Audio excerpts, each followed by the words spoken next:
오늘 본문은 우리가 알고 있는 성찬 예식에 대한 그 근원적인 내용들을 담고 있습니다. 성찬 예식은 하나님 앞에서 우리가 떡을 나누며 예수님의 몸을 기리는 것이고, 또한 포도주를 나누면서 예수님의 보혈을 기리는 예식입니다. 그런데 떡을 무엇을 써야 하느냐, 또 포도주는 포도즙을 써야 하느냐, 포도주를 써야 하느냐, 또 포도주를 담궈야 하느냐, 항상 어떤 예식에 대해서 의미를 부여하지 못하고 어떤 형식만을 생각할 때가 많습니다. 그러므로 내용을 모르기 때문에 성찬의 의미를 잘 갖지 못하고 잃어버릴 때가 많은 것입니다. 우리는 오늘 이 본문을 통해 우리가 하게 되는 성찬 예식이 얼마나 귀한 것인가를 다시 한번 생각하고 하나님의 마음을 품게 되기를 먼저 예수님의 이름으로 축원합니다. 26절을 보겠습니다. 그들이 먹을 때에 예수께서 떡을 가지사 축복하시고 떼어 제자들에게 주시며 이르시되 받아서 먹으라, 이것은 내 몸이니라 하시고, 또 잔을 가지사 감사 기도하시고 그들에게 주시며 이르시되 너희가 다 이것을 마시라, 이것은 죄사함을 얻게 하려고 많은 사람을 위하여 흘리는 바 나의 피 곧 언약의 피니라. 우리가 예식을 통해 나누는 떡은 그리스도의 몸임을 기억하라라고 하셨고, 음료는 그리스도의 피임을 기억하라라고 하셨습니다. 29절입니다. 그러나 너희에게 이르노니 내가 포도나무에서 난 것을 이제부터 내 아버지의 나라에서 새 것으로 너희와 함께 마시는 날까지 마시지 아니하리라 하시니라. 이 말씀은 이제 예수님이 죽으시고 부활하신 다음에 하늘로 승천하실 것이기 때문에 다시는 육체로서 제자들과 함께 식탁의 교제를 하고 포도주를 마실 수는 없지만, 먼 훗날 예수님은 반드시 재림하시고 구원을 완성하신 다음에는 제자들과 함께 하나님 나라에서 새 포도주로 마실 것이다.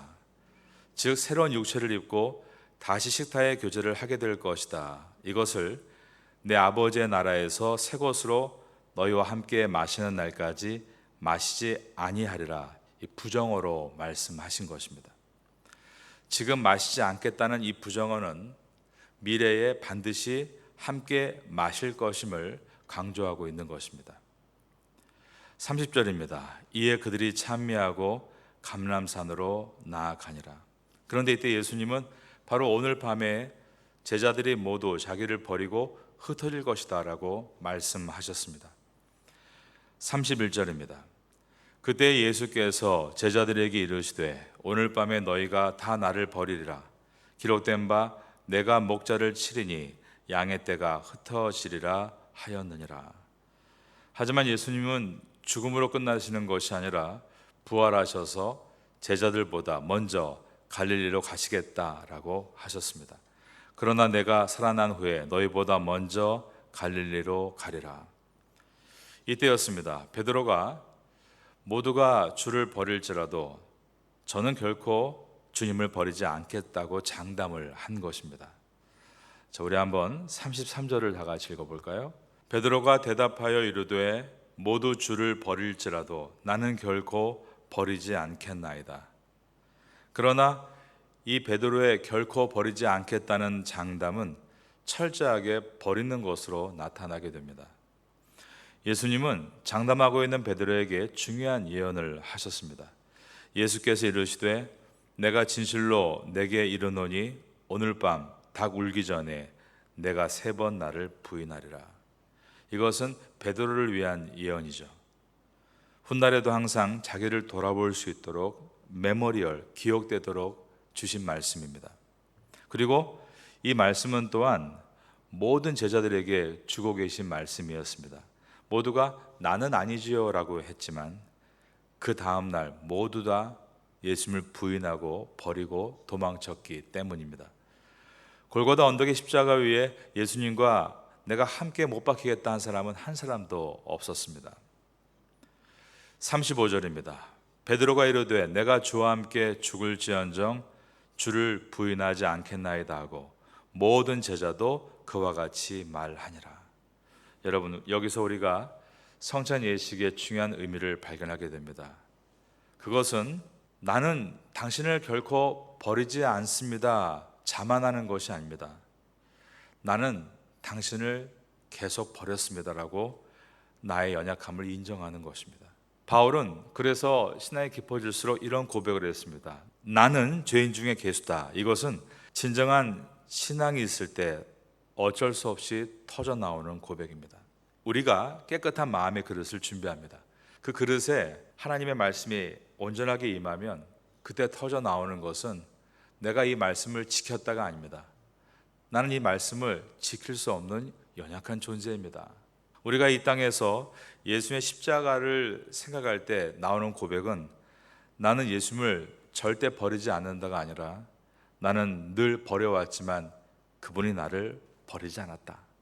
이것을 기념하는 것이 바로 성찬 예식인 것입니다. 초대교회에 있었던 교회 문서 안에 베드로가 했던 코바디스 도미네라는 유명한 말이 남겨져 있습니다. 이것을 가지고 폴란드의 작가인 헬리스 생킨비치는 이 문장 그대로 코바디스 도미네라는 작품을 써서 1905년에 노벨상을 받았습니다. 코바디스는 라틴어로 어디로 가시나이까이고 도미네는 주여입니다. 그러므로 주여 어디로 가시나이까라는 뜻입니다. 주 60년경에 로마의 황제 네로는 시상에 떠오르지 않는다고 하면서 로마 도시에 불을 지르라 라고 명령합니다. 성루에 서서 불타는 로마를 보면서 시를 지었다는 것입니다. 그러나 로마 시민의 분노가 폭발하자 두려워진 그는 이 모든 짓은 로마 안에 있는 크리스찬들이 한 짓이다 거짓 선언을 했습니다. 위기가 고조되자 로마의 성도들은 베드로에게 당신만은 살아야 기독교의 복음을 지켜나갈 수 있습니다. 그러면서 로마를 빠져나가야 한다라고 권면한 것입니다. 그래서 베드로는 그 권면을 듣고 로마를 빠져나가기 시작합니다. 그런데 예수님께서 자기는 나가고 있는데 이 로마 안으로 들어오는 환상을 보게 된 것입니다. 그때 베드로가 예수님께 던진 질문이었습니다. 코바디스 도미네, 주여 어디로 가시나이까? 그러자 예수님은 나는 내가 버린 로마의 양들을 위해서 대신 십자가를 지르고 들어간다 라고 하셨습니다. 그때 베드로는 자신의 과거를 기억하고 뉘우치며 주님, 이번만은 제가 그 일을 감당하겠습니다 라며 로마로 들어갑니다. 그리고 나는 나의 스승과 같이 십자가에 온전히 못 박히기 원치 않는다. 나를 거꾸로 못 박으라. 그래서 이 베드로가 십자가에 거꾸로 못 박히게 된 것입니다. 베드로는 로마에서 십자가에 거꾸로 매달려 순교했습니다. 그러나 로마의 기독교가 사라졌을까요? 그렇지 않죠. 오히려 로마에서 기독교의 본물이 터졌습니다. 그리고 온 세계로 로마로 가는 길을 향해 복음이 증거됐던 것입니다. 우리가 성찬 예식을 할 때 성찬 예식의 가장 핵심은 예수님이 달리신 십자가입니다. 그리고 십자가를 보면서 주님, 늘 주님이 저 대신 십자가에 달리셨죠. 그 마음을 얻게 되는 것이 성찬의 은혜입니다. 그리고 우리는 이런 고백도 할 수 있어야 됩니다. 하지만 주님, 제가 완벽할 수는 없지만 어떤 부분에 있어서는 이제는 제가 주님을 위해 그 십자가를 지고 싶습니다.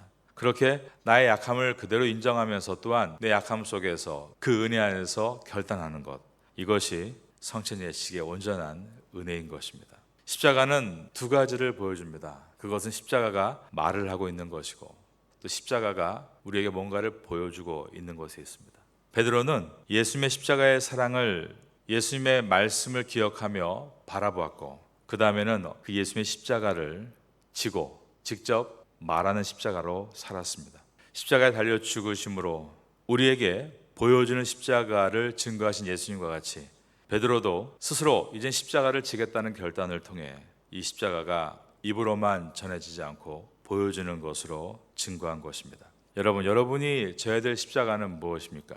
우리는 항상 십자가를 얘기할 때 내가 가지고 있는 아픔이나 상처를 나의 십자가라고 말합니다.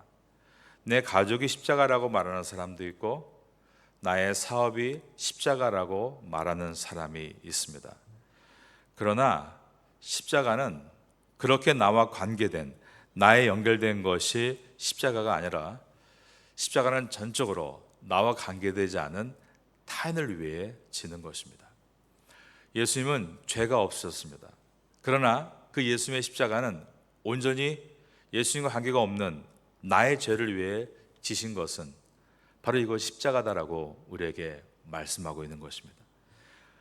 우리가 정말 우리와 아무 관계없는 이 지역에 있는 어려운 이웃들, 우리가 이름도 모르지만 어떤 어려운 상황에 있는 사람들을 도와주는 것, 그것이 바로 우리가 져야 될 십자가입니다. 우리는 그들의 십자가를 져주고 주님은 나의 십자가를 져주는 것입니다.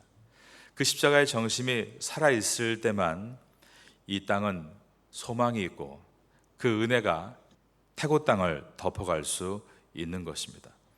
오늘날 모든 정치나 경제의 논리는 대가입니다. 어떠한 목적과 대가를 위해서 그 일을 치릅니다. 심지어 다른 나라를 도와주는 것도 목적과 대가가 없으면 절대 개입하지 않습니다. 그러나 정말 십자가의 정신은 나와 아무런 관계가 없는, 우리나라와 아무런 관계가 없는 그런 나라에 홍수 피해가 입었을 때 그들을 도와주고, 우리나라와 아무런 국가적인 이익에 관계가 없어도 그 나라에 큰 지진이 나면 그들을 도와줍니다.